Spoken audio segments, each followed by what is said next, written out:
Olá, nós já vimos como conversar com o ChatGPT, já vimos os limites dele, vimos como fazê-lo nos ajudar a aprender alguma coisa. Hoje nós vamos avançar um pouquinho mais, tentando tornar as nossas prompts mais eficientes do que conseguimos fazer até agora. Para isso, nós vamos estudar alguns princípios e táticas que se mostraram úteis. Não é um processo determinista, não é um processo exato. São sugestões de coisas que costumam funcionar no sentido de a gente criar uma prompt mais eficaz, quer dizer, com maior chance de gerar uma resposta do jeito que a gente queria, tá bom? Esse módulo foi muito inspirado num curso muito bom e gratuito chamado ChatGPT Prompt Engineering for Developers. Ele é um curso da Deep Learning e da OpenAI, dado pelo Andrew Ng e pela Isa Fulford. Está disponível nesse endereço que está na tela e que ele é aplicável ao ChatGPT, mas ele não trabalha na interface web, ele trabalha na interface do Playground, que é um outro ambiente que é um pouquinho menos amigável do que a interface web. É possível, mas é possível transpor tudo que é falado lá, quase tudo que é falado lá, para dentro do ambiente web. Tem alguns detalhes de programação especificamente que ficam num nível um pouquinho mais acima e que quando vocês estiverem um pouquinho mais familiarizados com o ChatGPT, acho que vale a pena fazer uma visita e se apropriar, aproveitar esse material. Vamos lá. O primeiro princípio é que a gente deve ser claro e específico nas nossas prompts. O que quer dizer isso? Nós vamos tentar usar as palavras corretas, vamos tentar não enrolar e vamos tentar deixar muito nítido o que é que a gente espera como resposta. Como é que a gente faz isso? Primeira tática a gente já até exercitou, a gente vem exercitando. É dar uma tarefa para o ChatGPT executar. Então, o ChatGPT parece responder melhor a tarefas do que a perguntas. Quando a gente faz uma pergunta para ele, o campo fica muito aberto, ele pode falar praticamente o que ele quiser. Quando a gente dá uma tarefa, nós estamos dizendo, faça isto. E isso ajuda a resposta a se aproximar da nossa vontade. Normalmente uma tarefa é especificada por um verbo no imperativo, faça alguma coisa, seguida por um predicado, o que a gente quer que ele faça. Então, explique o que é uma árvore. Lembra que a gente usou esse exemplo? Compare os métodos de ordenação Bubble Sort e Quicksort. Então, um verbo no imperativo. Às vezes pode parecer estranho, a gente está conversando com ele, parece estar conversando com uma pessoa, então a gente costuma pedir por favor. Isso não faz diferença, só alonga a conversa. Então, ele não vai ficar chateado se você falar explique, em vez de falar por favor, explique. Então, não tem problema nenhum. Explique o que é uma árvore, compare os métodos de ordenação e assim por diante. E aí está o exemplo que a gente já havia feito antes. Como ele não sabe com quem ele está falando deles, podem ser muito genéricas, muito simples ou detalhadas demais. Então esse foi um caso em que ele respondeu sobre a árvore olhando o sentido biológico. Quando fala comparar os métodos de ordenação Bubble Sort e Quicksort, pode ser que ele use um palavreado que esteja acima da compreensão de quem fez a pergunta. Nós vamos ver como é que nós podemos cercar essas coisas mais para frente. Tá bom? Segunda tática é definir o contexto em que a tarefa vai ser executada. Então, vamos lembrar que o modelo gera a resposta dele a partir de padrões, relações observados tanto na conversa, no que antecede a conversa, e no que ele aprendeu durante o treinamento. Então, ele vai tentar fazer um match, tentar bater o que está rolando na conversa com o que ele já viu antes. E ver qual é o melhor jeito de continuar a conversa. Então, quando a gente explica o contexto, a gente aumenta a chance de a resposta atender a nossa expectativa. Por exemplo, estou estudando para uma prova de algoritmos de programação. Explique o que é uma árvore. Na hora que você bota o contexto, veja que agora certamente ele não vai começar a resposta dele falando a árvore no sentido biológico, eu não sei o que mais, porque ele sabe que a gente está estudando uma prova de computação. E é isso que acaba acontecendo. Então, dessa forma, a gente conta para o ChatGPT que tipo de árvores nós estamos interessados e a gente podia ter sido mais específico. Podemos falar, explique o que é uma árvore binária. E ele vai dar uma resposta compatível. Uma outra tática é definir uma persona para o ChatGPT. O que é definir uma persona? É uma forma de indicar para ele a partir de que perspectiva ou do ponto de vista a resposta deve ser preparada. Por exemplo, se você pedir para explicar o que é um algoritmo recursivo para um professor, a resposta vai ter um jeitão diferente de se você tivesse perguntado para um técnico. Né? Talvez o técnico seja mais objetivo, ele vai estar menos preocupado em fazer você entender, ele vai querer mostrar que ele sabe o que é um algoritmo recursivo. Às vezes a gente quer a resposta do professor, às vezes a gente quer a resposta do técnico. Então, se nós dissermos o que ele é, qual é a persona que ele deve assumir na hora de estar respondendo, a gente canaliza a resposta. Por exemplo, botei, você é um professor experiente conhecido pela sua ótima didática, defini a persona. Estou estudando para uma prova de algoritmos de programação, defini o contexto. Explique o que é um algoritmo recursivo, dei uma tarefa para ele. Então, nesse caso, nós já temos 3 elementos, a persona, o contexto, a tarefa, e vamos ver o que acontece. Tá bem? E aí, você pode depois pegar essa mesma prompt, né, e variar a persona e ver como a resposta muda. Então você pode falar, você é uma criança de 5 anos, explique o que é o algoritmo recursivo. É capaz dele não conseguir falar. Então depois brinca mudando a persona, né, numa determinada prompt e veja como é que a resposta muda coerentemente e você vai se acostumando com isso a escolher a forma de pedir que ele te responda.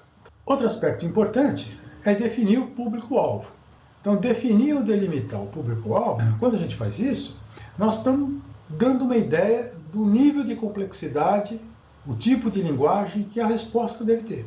Por exemplo, você é um professor experiente conhecido pela sua ótima didática. Pronto, esse aí lembra que era a persona.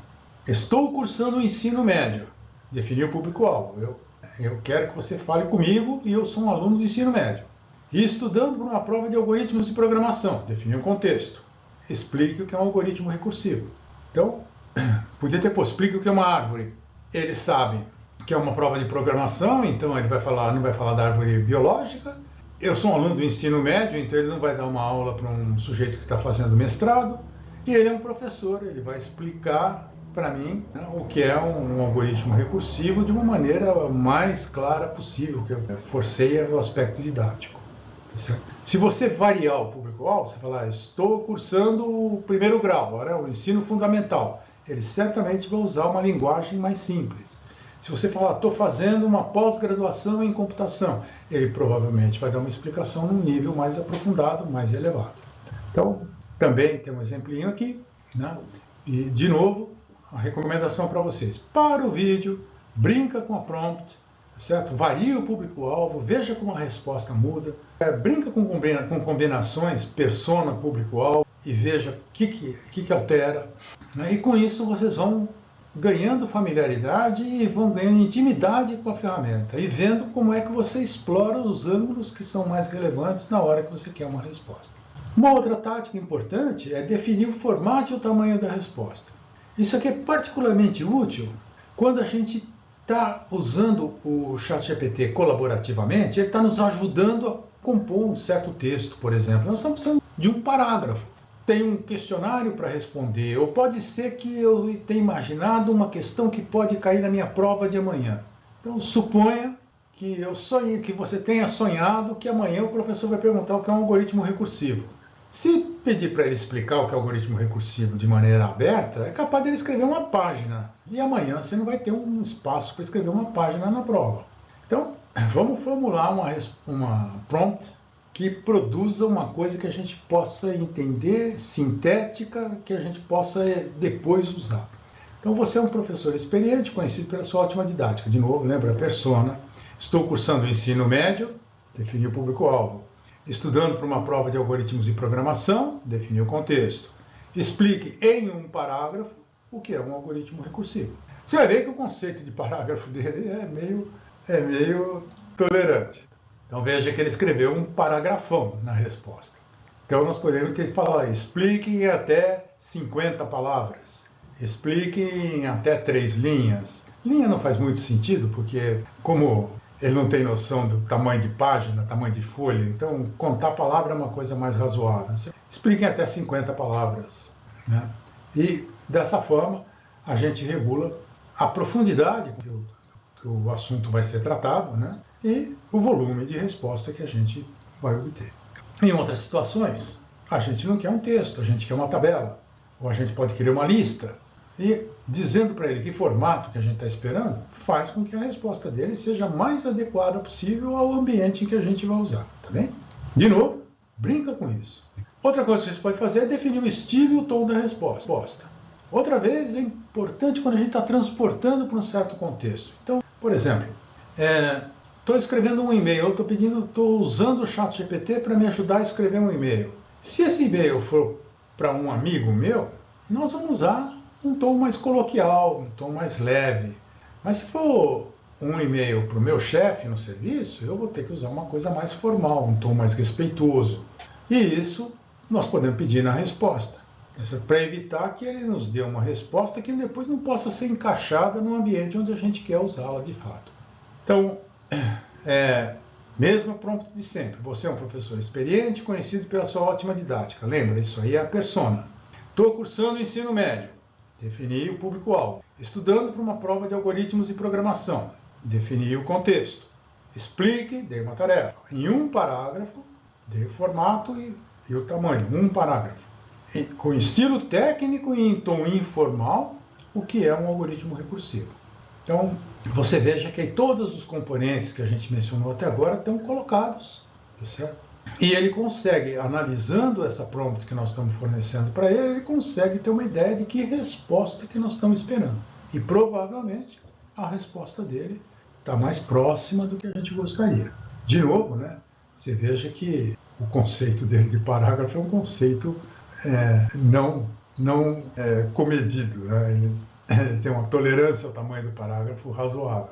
Mas, de novo, como eu falei para vocês, a gente pode limitar o número de palavras e coisas assim e ter uma resposta um pouco mais sintética do que essa. Outra coisa importante e pode resolver alguns casos, nós vamos ver um exemplo depois específico em que essa tática resolve um enrosco em que eu me coloquei numa situação. Quando a gente dá exemplo para ele, a gente deixa mais claro o que espera como resposta. Por exemplo, o prompt vai ser algoritmo recursivo. A resposta devia ser: um algoritmo recursivo é aquele que se divide em casos menores do mesmo problema, blá, blá, blá. Botei uma resposta plausível para aquela prompt que está ali. Veja que a prompt agora não tem nada, ela tem duas palavras. E agora eu vou explicar. Eu vou citar um conceito, técnica na área de computação. Tem um contexto. Você vai me explicar esse conceito ou técnica de forma simples, em um parágrafo curto, como no exemplo acima. Pelas cores, vocês conseguem reconhecer os elementos que a gente discutiu até agora. E aí eu falo, pilha. Acabou aí. Ele vai associar esse pilha aqui com aquele exemplo que está lá em cima. Ele fala, esse pilha aqui é a prompt. Está no lugar do algoritmo recursivo, então eu tenho que dar a resposta. E isso é o que vai acontecer. Está aqui a prompt, do jeitinho que foi, termina em pilha, e agora ele fala pilha igual. E aqui ele explica o que é uma pilha. Aí eu faço outra prompt, só com heap sort, não falo mais nada. E ele explica o que é heap sort. Então, com esse exemplo, a gente se livrou de fazer uma prompt complicadona que vai ter que ser repetida toda vez só para trocar o nome da técnica ou do conceito que a gente quer que seja explicado. Com esse modelinho de exemplo, nós criamos uma prompt genérica. Nós podemos agora ficar só falando árvore binária, seja lá o que for. E ele vai botar para nós como uma definição dentro desses limites que foram falados lá para trás, tá bom? Outra coisa que serve para a gente criar umas prompts mais genéricas é usar identificadores e delimitadores. O que é isso? É a gente cercar uma região de texto de alguma forma que a gente possa se referir depois como se fosse uma variável. Por exemplo, tudo isso aí é uma prompt. E os identificadores e delimitadores estão nessa parte rosada, né? Receita é igual. Aí usei o delimitador que estou usando aqui é o colchete angular, né? Maior ou menor. Abri o colchete, bata no liquidificador 4 ovos, 2 xícaras de chá de açúcar, 1 xícara de chá de óleo, blá blá blá, tem uma receita colocada aí. Aí na prompt, identifique os ingredientes da receita acima. Então veja, aí está a tarefa, identifique e o verbo no imperativo e aí o objeto, os ingredientes da receita acima. Veja que a receita está delimitada e vai se referir àquele texto que foi posto lá em cima. Dê sua resposta na forma de uma tabela com 3 colunas: quantidade, unidade de medida e ingrediente. Veja que agora nós estamos pedindo para ele examinar um texto, que é um texto corrido, identificar o que é ingrediente aí e o que não é, tá certo? E vamos ver o que acontece. E aí, de fato, aqui está a identificação dos ingredientes da receita fornecida, quantidade, unidade de medida, ingrediente e tudo que estava falado lá. Veja que em qualquer lugar da receita, porque tem coisa que aparece depois, está listado aqui. E ele ainda menciona que alguns ingredientes, né, têm quantidades explicitadas, por exemplo, 4 ovos, 2 xícaras de chá de açúcar, enquanto outros não especificam a quantidade exata. Por exemplo, suco de 2 laranjas, casca de 1 laranja. Isso não é medida, né? Tá certo? Então não tem como. Ele botou como ingrediente, né, a forma com furo central, etc. Mas aí, tá bom? Outra coisa que nós já fizemos foi estabelecer condições. O que quer dizer isso? Quando a gente estabelece condições, a gente faz com que o modelo pense antes de dar uma resposta para nós. Por exemplo, suponha a receita da tática anterior aí. Imagine que ela estivesse escrita antes dessa prompt que está agora.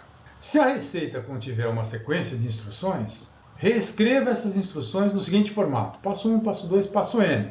Faça uma lista. Se a receita não contiver uma sequência de instruções, basta escrever, não está descrito processo algum.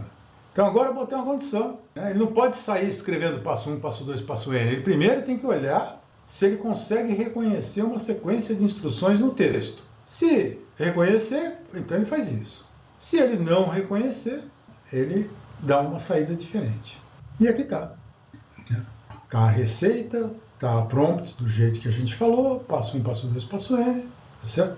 E aqui está a resposta dele, mostrando 11 passos que ele reconheceu nessa receita para fazer o bolo. E aqui fiz uma brincadeira, né? Só para vocês verem a outra situação, com a mesma prompt, só que eu troquei a receita, peguei aquele texto da árvore no contexto biológico, aquela resposta que ele deu lá atrás. Peguei o primeiro parágrafo daquela resposta, uma resposta longa, e botei aqui: a receita é isso. Manda executar e ele fala: não estão especificados passos, isso aqui não é uma receita, né? Não é um processo, né? A gente não está descrevendo um processo, a gente está descrevendo um ente, né? Uma entidade. Então, vocês vejam que a condição fez com que ele se comportasse de uma forma, num caso, e de uma forma diferente de outro. Se a gente não tivesse feito isso, ele sempre responderia tentando fazer passo 1, passo 2, passo N, quer aquilo fosse uma receita ou não. Outro princípio. Então aí nós esgotamos o princípio da clareza e da especificidade. Aqui é outro conselho. Dê ao modelo tempo para pensar. O que quer dizer isso? Não acelere o modelo. Por exemplo, às vezes, se a gente der uma prompt complexa, ele pode se atrapalhar. Imagine que a gente tenha posto esse texto aí. Texto usei de novo colchetes angulares para fazer a delimitação. Fazer café em uma cafeteria italiana é fácil, você faz assim, faz assado e é só. Então, resuma o texto em 2 sentenças. Traduz esse resumo para inglês e depois liste todas as palavras relacionadas com café que aparecem no resumo traduzido. Essa tarefa está pedindo para resumir o texto, traduzir para inglês e depois listar as palavras relacionadas com café que aparecem no resumo traduzido. É uma tarefa grande, né? Envolve 3 coisas. E ele pode se atrapalhar, e de fato se atrapalha. Então, ele, quando for executar, o resultado da primeira parte da prompt não aparece, resuma em 2 sentenças, não resumiu. E o resultado da segunda e terceira parte sai no mesmo parágrafo. Então, ele fez a tradução e já falou as palavras relacionadas, tudo embolado. Certo? Ou seja, ele se confundiu na hora de produzir uma resposta, continuar essa conversa que embaralhou aqui numa prompt muito complicada. Por outro lado, se a gente picotar, né? E falar, ó, primeira prompt, esse é o texto, resuma o texto em 2 sentenças, chame o resultado de resumo. Segunda prompt, depois que ele responder, traduza resumo para inglês, chame o resultado de summary. Podia ter chamado de sumário, tá certo? Não tem problema, não precisa ser coerente. Terceira prompt, depois que ele responder essa, liste as palavras de summary que se relacionam com café. Desse jeito, a gente monta o que o pessoal chama de Chain of Thought, né? Uma cadeia de pensamento, que é COT. E o Chain of Thought faz com que ele pense passo a passo. Então, nós estamos moderando a velocidade de tratamento da resposta dele. Vamos ver o que acontece. Agora, a tarefa está clara, resuma o texto em 2 sentenças. Resumiu em 2 sentenças, ele chamou de resumo aqui. Traduza resumo para o inglês. Ele pegou o resumo, ele sabe que resumo era aquilo que ele fez ali atrás, Summary está aqui, chamou de summary. Liste as palavras de summary que se relacionam com café. Coffee, Italian Coffee Maker, Ground Coffee. Agora ele fez as 3 coisas exatamente como a gente queria. Então, nesse módulo a gente viu como é que a gente pode melhorar uma prompt para aumentar a nossa chance de ter o resultado que a gente queria. Nós vimos 2 princípios e várias táticas aplicáveis a cada um deles. Tá bem? No próximo módulo, nós vamos usar essas táticas, né, para resolver 3 exemplos para nós, tá bom? Vamos lá.